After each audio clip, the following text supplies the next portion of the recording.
But anyway, and now that this just in,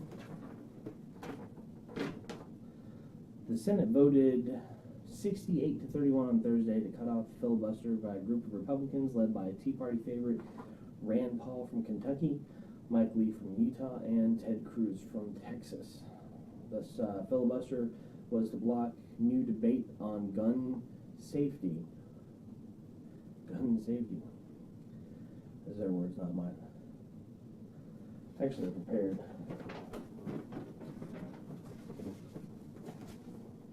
Got something about. I have a problem with people legislating gun safety. Gun safety is something that's just taught in the home, not something that you legislate from a bench. Now, the reason why they're using the words gun safety instead of gun control is because you grow up with gun safety and it feels all warm and fuzzy. Gun control is something that's forced upon people, and it gives a knee-jerk reaction to 60% of America. It's akin to the same language they use to condemn something that we're all used to owning and carrying, AR-15. AR-15s are not assault rifles, they're just rifles. Don't even call them assault-style rifles. It's all about the language. For example, if a child drowns in a pool, you don't suddenly call that pool a drowning pool, do you? Unless you have something morbidly wrong with you. You don't give something an evil name just because someone uses it for evil. Just like you don't give something a good name when it's actually evil. Do that again.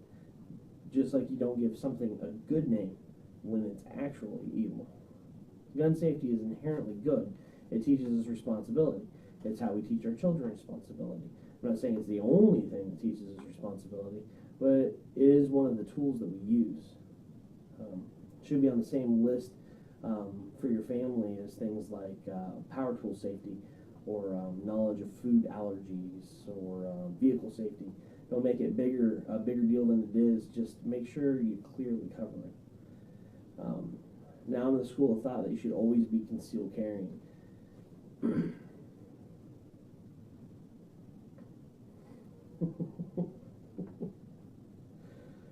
Even when you're at home.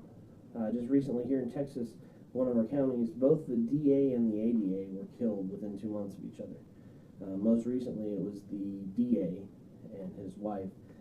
They were at home with guns, but since their guns were locked up in a safe, they didn't have access to them when the shooter barged in and started shooting.